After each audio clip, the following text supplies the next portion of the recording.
7 ஜென்மம் தாண்டி ஒன்ன தோளில் தாங்கணும்.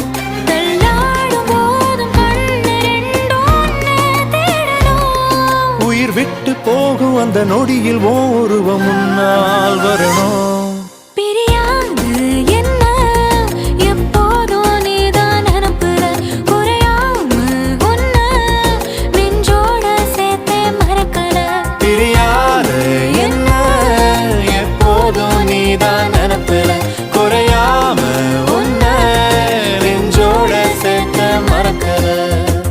ஏதேதோ ஆசை நெஞ்சில சொல்லத்தான் தெரியல.